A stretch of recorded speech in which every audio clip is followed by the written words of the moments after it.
going into an uncertainty year that we had with COVID in play, we projected a very conservative 3% return.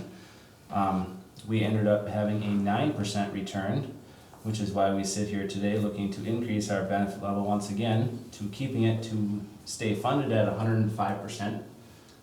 It allows us to bring our benefit level to $14,750 per year of service. Okay, and this recommended motion is authorize staff to sign the annual reports. Do we need any separate motion to change the years of service amount, or is that included in the reports? I do believe we should have a separate motion to increase the service amount. Okay, well, I'll make a motion to approve the increase in the Relief Association pension for the Brainerd Fire Department. Second. for motion and second to approve the increase from $12,000 per year to $14,750 per year of service. We have a motion and second. Any discussion at one point? It's what I've asked you every time you've come in and asked you to increase it, Joe. We've had a good little run in the stock market. It's going to hit a rough patch next year or in 20 years or sometime in between there. Correct. When that happens, you guys are committed to lowering your years of service amount to stay solvent in that fund and not fleece the taxpayers of Brainerd, correct? We're looking to maintain that 105% funding. So you will decrease, you're committed to decreasing your dollar amount per year of service if the stock market tanks, goes down 30% next year, or your portfolio, whatever your balance is. We would have to make adjustments because the money wouldn't be there. If you go back in history, Gabe, they have done that in the past. They have, I just get the assurance from them every year. Yeah, Yeah. we've adjusted in the past down, you know, it's in the fund's best interest to keep it in a good spot. You know, the other thing to keep in mind though too, it doesn't, you know, this doesn't affect the city of Brainerd taxpayers unless every firefighter dies in one event and this whole fund has to pay out. So that's the big thing that always, you know, are we at 105%? Yeah, we're leaving 5% on the table. The only way this pays out, and even if it was at, say, 99% funded, that 1% that it was short, would come out of the city of Brainerd's pocket, but only in a catastrophic event, which means the fund pays out 100%, which I don't know if that's ever happened to any fire department. No.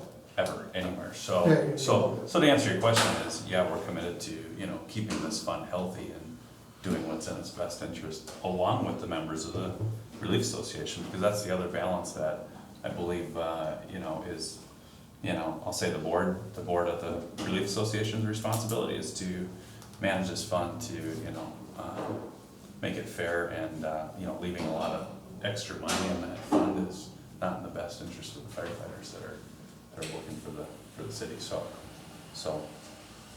that's the long answer to a short question. But Any other discussion on the increase?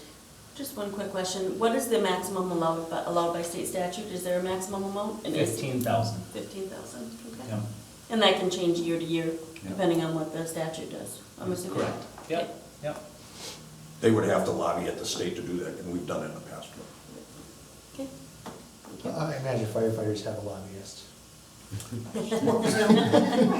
Or two. We're hiring, or they're hiring. Yeah. Well, if you're looking for a new job, Matt. Any other discussion on the increase in the pension payouts? Seeing none, we'll vote. All in favor say aye. Aye. Opposed, same sign. That motion carries. Now we're looking for the motion. I move to authorize the staff to sign the annual reports. Second. We have a motion and second to sign the documents. Any discussion? Hearing none, we'll vote. All in favor say aye. Aye. Opposed, same sign. That motion carries. Thanks for coming in, guys. Thank you. thank you very much. Appreciate it. I think the council would like pizza, wouldn't Good to see everybody. they? Pizza? See what's I know where your keys are. Yeah. My truck's gone. They just had some leftover hot dogs and pops. I know where yours are too, I'll trade you tomorrow. Thanks, guys. Thank you. Yeah, see you guys. Okay, the next item is the cable TV committee recommendation for the PEG channel. Sean? Yes, well, this one's been a long time in the coming. About a year and a half of discussion bringing us to this point. Last week, the Cable TV Advisory Committee met. Did they have a quorum? No, we do not have enough members for a quorum, but everyone in the room was on the board on the same message. But let's see, brought everybody up to speed, as we have been for quite a few months, if not years. Went through some options, the 3 options that were presented. Short story was an option to partner with CLC, using the same money that we previously provided to a previous collaborator. Another option would be to take this on as only a city function with using the same money again. And a third option was to not do anything and either discontinue the franchise fees or reallocate them or something to that effect. So at the end of the meeting, just like the previous 2 meetings we had with the committee, everyone was still in agreement unanimously that we should attempt to partner with CLC using the same funding mechanism as in the past. Did I miss anything? Okay, so any questions with that? Number 2 recommendation, I don't know if you're gonna get to that too. Yeah, we'll have 2 separate motions on this item too. So, and the second item, Oh, yep, the second motion, or the second suggestion is to formally request that funds contributed to the former provider be returned. That's Lakes Area Media. They have quite a large sum of money that was contributed in the past. To our knowledge, has not been spent and is just sitting somewhere, so not a whole lot of legal recourse, but we can officially request it, and How much money is that, John?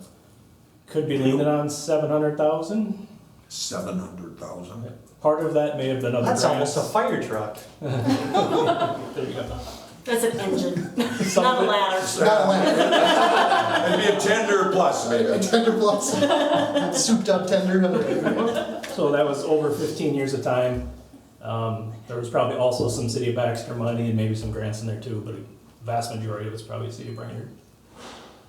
Wow, you're gonna have fun at the budget meeting, you get that money. That's gonna be, it'll be committed to the CLC contract. Yeah. Ready for a motion? Yes, we'll go with 1 first, we'll 2 Yeah. separate motions here. I make a motion to authorize staff to establish an agreement with CLC that will revive public access TV, provide some staffing for operating meetings, and allow the city meetings to be broadcast on cable. Second. A motion and a second, any discussion?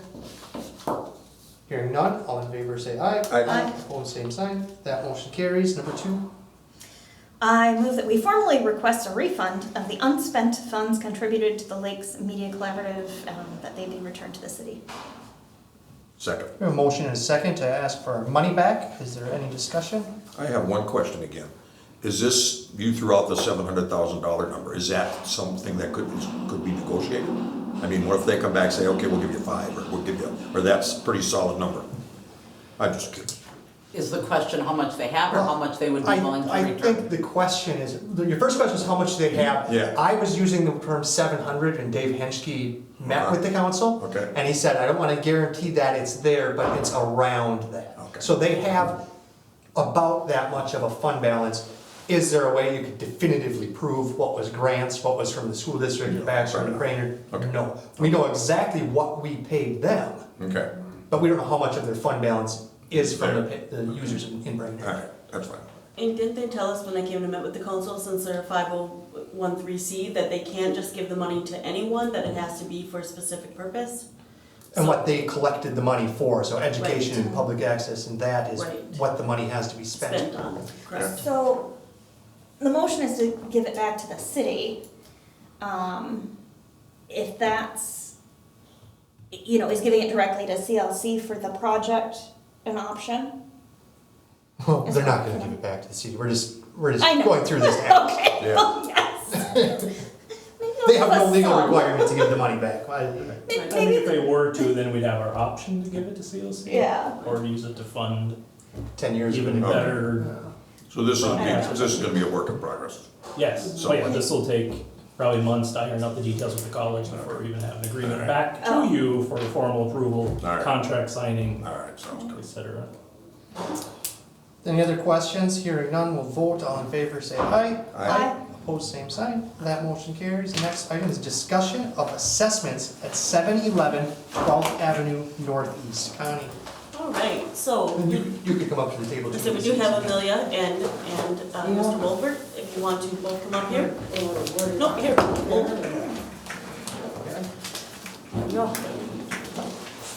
All right, so, Ms. Neeson came to the city council. She's interested in the property located at 711 12th Avenue Northeast. The county has to sell it for fair market value and their policy, which is $10,500. The county's policy is to sell it for the fair market value plus any outstanding assessments. Currently, there is about $8,400 of special assessments on this property. So the list price that the county had was, let's see here if I can find it quick in the assessment chart, was $18,888.95. Ms. Neeson came to the city asking what these assessments were and what could be done about them. They obviously do not want to pay that amount for the piece of property. We did lift the dimensions and there is a attached to the property. The one that's highlighted is the property that is tax forfeit. Ms. Neeson is in the process of buying this parcel. Contract for deed is what we have been able to figure out and research it.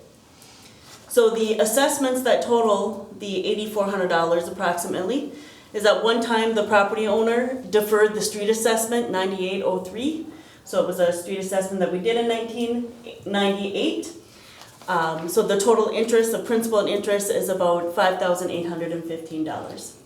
There's also a lot cleanup assessment that was put on the property in the amount of $2,159, and then there was delinquent utilities for $416,000 that were on the property. So staff's recommendation would be for the council to consider forgoing the collection of the outstanding assessments for the lot cleanup and utilities in the amount of $22,575 or $74. This would result in the tax forfeit lot being a minimum bid of $16,314.68 rather than the $18,888. Staff feels that the street improvement should be paid for. This council already deferred it for the previous owner because of financial hardship. Another thing that we could do is if Ms. Neeson purchased the lot, that the council could direct staff to set it up with our city attorney to recertify the street improvement over 10 years with no additional interest. So the recommended motion here is to commit to foregoing the assessment, or this recertification of the lot cleanup and utilities assessments, but to recertify the street improvement assessment and have Joel work up a contract where it's a 10-year, zero interest payoff instead of. If Ms. Neeson would want to buy the property. I think what it would basically do, the first motion would put it up for sale for $16,000, the minimum bid to be $16,314.68. You want two motions here? We're gonna have 14 items here? You could probably make it all in one. Well, what you stated to me is a good motion. Yep. And I would make that motion, and if Okay. I restate it, that's fine. But Could you say it? Yeah, I'd say for the council to commit to foregoing the certification of the assessments for the lot cleanup and delinquent utilities, but to recertify for the street improvements and have the city attorney work out a 10-year, zero interest loan agreement with Ms. Neeson. that seems heinous to me. I'll second that. That takes care of both of them, actually. Yes, so does it need to come back to us once Joe looks at it and does, or are you good? The issue will be though, is if Ms. Neeson still doesn't want to purchase the lot at $16,314.68. It's still going to be tax forfeit then. So I think what Ms. Neeson is requesting is that the city forgoes the collection and assessment collection on any of it that's outstanding. It's staff's recommendation to do what you had talked about. Okay, so we had a motion, did we have a second on that? Yes. Yeah, okay. So we have a motion and a second. Do you want to add anything? Yes, I do. Let's go. The lot, if you go back and you look at it, the lot is not a buildable lot according to your city standards. According to your setbacks and that, no one could ever use it. I would have a bigger lot. We can't get a loan on it unless I do have clean titles. That's why I'm asking the city, we need to look at this. Not only that, this assessment was, and when I came here, I was requesting waive the assessment for the cleanup. The city had no right to do a cleanup without proper authorization. Her daughter told them to clean it up. She was heir to the property. She didn't even have a power of attorney. And the city went ahead and did all this, and they put all this assessments against it. The other thing is the utility bill. I have no idea who it's for, when it was, whatever. I know when my sister, she is disabled, she lives with me. And she has no idea who it was, and I don't know if it was when he was living, whatever. I spent 2 days in the basement of the courthouse here because I had to go back to the 70s to get title on, because they had paid a contract for deed. He did not record it. So I've got that at the lawyer's office to get a quiet title on it. And what I'm looking at is enough property there that we could build something. The homes nowadays are bigger. You know, they're not even a lot that size, they wouldn't be looking at anyone. It is, and for one thing, if you have the setbacks on here, you wouldn't be able to build a house on there anyway. The garage that was on there, and I don't know if you got, Is it this Where part is it? right here? it's right, was right on the property line. The city went in and demolished it. I couldn't keep paying taxes. Every time I turned around, when we were trying to, I thought I'd rent the house. Well, they gave us assessment. I was to paint the garage. I went and got the paint. It just so happened by the time it would either rain in the morning or the afternoon. The date came, I had to pay $100 penalty. The kids had toys in the yard. The city has a person that drives around and they take advantage of all these elderly in Northeast Brainerd. Yes, they do.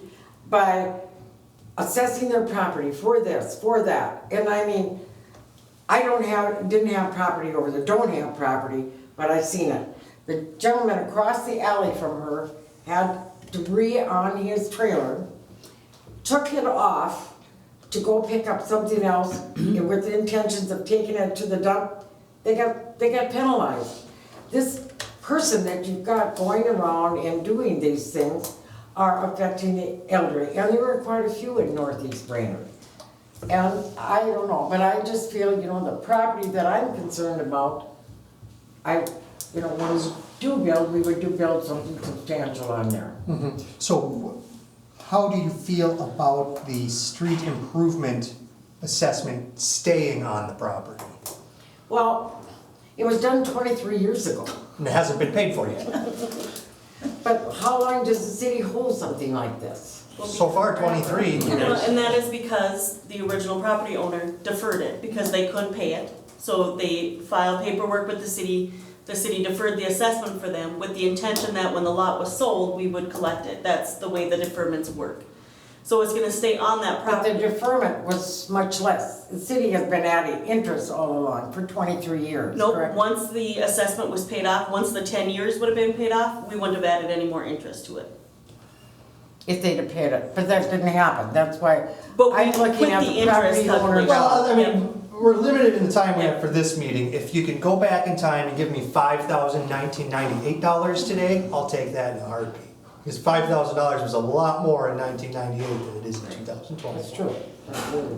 So I think it would be tough sell to get anybody on the city council to forgive the street assessment because we just haven't done that. Don't do that as a policy. Everybody must pay for the streets. But I think the other two, pretty easy that we could get rid of those assessments for you to make your cost of acquisition less. Well, we can only ask ask that you bring it before them. We have offered 10,000 cash. Yeah. And the property market assessment on it is 10,500. Have you reached out to the HRA? Did you direct her to work with the HRA Well, I'll tell you, they and their called. lot program? It's a great idea, Gabe. They called me. The HRA did. What was it called me? Habitat called me. They offered me $500 for it. I mean, No, let's go forward with this motion tonight. We'll make the commitment to get rid of these assessments, but I think I have a different path for you to take that could get you this property for $10,000. And it's not with the city of Brainerd. Yeah, and I'll call Jennifer's you all about tomorrow. it. all right. You give me your, okay. I gotta go to work tomorrow. I work at the senior center. Okay. So- I It's a have Thursday. Go to the senior center, get I was just gonna say, it's not No, they Thursday. don't come till Thursday. I'll get your number from Connie. Okay. We'll talk about that. Okay, thank you. Yeah, thanks for coming. Thank you. Okay, we have a motion and a second to get rid of the 2, not the 3rd. All in favor, say aye. Aye. Opposed, same sign. That motion carries.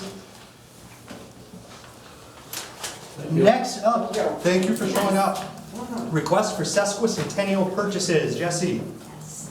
So the Sesquicentennial planning is underway. We have like 24 events in that week, including the City One Run on the 25th at Brainerd Park, and that is what these purchases are for. So the bouncy castles, we chose 2 in a small group Sesquicentennial meeting because they offered for their prices like the most like entertainment value, for example, bouncing and sliding, and the obstacle course would have entertainment value for adults as well as kids. And then for the yard games, this would also kind of provide some entertainment for, again, all ages at this event. And I don't know if you want to go by like each section or one by one. Estimated time needed 3 minutes. And we don't have that much time, so we got about 17 more minutes of stuff to get through. I'm gonna move to authorize the renting of 2 bouncy castles, yard games, and chairs, and allotting up to $750 printing budget for the total of $1,829.68. How much time do I have to answer? Second. We have a motion and a second, and these are just Jesse pulling things together for the community picnic festival for the Sesquicentennial. Check. And our insurance covers bouncy castles? And it does. They do. Oh, I love bouncy castles. And I did say for all ages, and you're. You can be first in line. Thank you. But not because I'm an elected official, because I love bouncy houses. All in favor, say aye. Aye. Opposed, same sign. That motion carries. Thanks, Jesse. Thank you. And thanks for pulling all the Sesame stuff together. Yes. It's been fun. She's been great, by the way. Okay, next up, consideration for resolution establishing a fire escrow account. Take it, David. Yep, so what this does is essentially is anytime a structure is damaged by a fire or explosion, and there's repairs necessary to be made, specifically, and what we're talking about is if a property is deemed it needs to be condemned for either unfit for human habitation, what that means is someone can't live in it but the structure is sound, or it's just a dangerous structure and the structure needs to come down. Normally our process is we have to go through the condemnation process. It's a lengthy process. If eventually the property owner doesn't comply in either repairing their structure or ripping it down, then the city has to go in, file condemnation, generally either repair it or rip it down. We generally rip it down, and then we have to assess that cost to the property. If it gets to the point generally that we're ripping down a building, they're headed towards tax forfeiture anyway, and then we have to wait till. Then we end up with twice the. We end up with yeah. this. Yep. What the fire escrow account does is that when a claim is filed, once it's created and goes through the state, is the insurance company would immediately cut 25% of either the actual cash value of the real property value at the time of loss, or 25% of the final settlement, whichever is less, and send it straight to the city. It wouldn't even go to the property owner, it goes straight to the city. The city holds it in the escrow account until one of 2 things happen. Either they fix up the property, or the property owner either fixes up the property and the building official issues a new certificate of occupancy, or they voluntarily rip it down, or the second option is then the city has to go in and rip it down.